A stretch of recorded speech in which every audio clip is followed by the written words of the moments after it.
ఈ సాదా బైనామాలు అంటే మీకు తెలుసు కదా, అప్పట్లో భూములు కొన్నారు మన పెద్ద మనుషులు పెద్దోళ్ళు. అప్పుడు ఎట్లా కొన్నారు? ఇట్లా రిజిస్టర్ కార్యాలయానికి పోయి చట్టబద్ధంగా కొనలేదు, అంటే ఒక లీగల్ గా. ఇప్పుడు అంటే లీగల్ గా రిజిస్టర్ కార్యాలయానికి పోయి ఆ కొన్నోళ్ళు అమినాలు పోయి సంతకాలు పెట్టి కథ అంతా ఉంటది. అప్పట్లో ఏం చేశారంటే పెద్ద మనుషులు మాట్లాడుకొని ఓ నలుగురు పెద్ద మనుషులను కూర్చోబెట్టుకొని, అయ్యా పలానా భూమి నేను తీసుకుంటున్నా, గింత ఆయన ఇంత కమ్ముతున్నాడు, నేను ఇంతకు తీసుకుంటున్నా అని మాటల మీద నడిచినాయి సాదా బైనామా భూములు అవి. ఇక పెద్ద మనుషుల పక్షాలనే ఆ డబ్బులు చేతులు మారినాయి. ఈయన పోయి దున్నుకున్నాడు, దానికి పట్టాల్లో ఏం లేవు, కాయిదాలు లేవు. అలాంటివి క్రమబద్ధీకరించడానికి, రిజిస్టర్ చేయడానికి భూభారతి చట్టంలో భాగంగా వెసులుబాటు కల్పించింది కాంగ్రెస్ ప్రభుత్వం. మరి గతంలో ధరణి ఉంది కదా, చేయలేదంట, చేయలే. చేనిక పోయినా కూడా లొసుకులు ఉన్నాయి చాలా. దాదాపు ధరణిలో 18 లక్షలకు పైగా ఎకరాలు ధరణిలో ఎక్కలేదంట. అవి అటవీ భూములు ఉండొచ్చు, సాదా బైనాములు ఉండొచ్చు, ఇనాం ఉండొచ్చు, రకరకాల భూములు 18 లక్షల ఎకరాల భూములు ఎక్కలేదంట. ఎంతో మంది రైతులు అప్లికేషన్లు పెట్టుకున్నారు గతంలోనే, కానీ నిబంధనలు లేవంట సరిగా. అప్పట్లో కోర్టుకు పోయిండు ఒక ఆయన,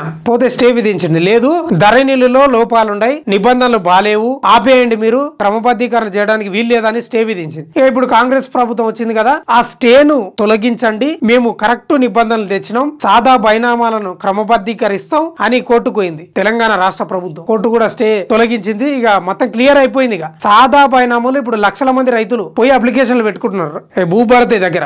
అవన్నీ క్రమబద్ధీకరిస్తారంట. మొత్తం మీద అయితే ఆ సాదా బైనామాలను క్రమబద్ధీకరిస్తే రేవంత్ రెడ్డి భూభారతి చట్టం చరిత్రలో నిలిచిపోతుంది.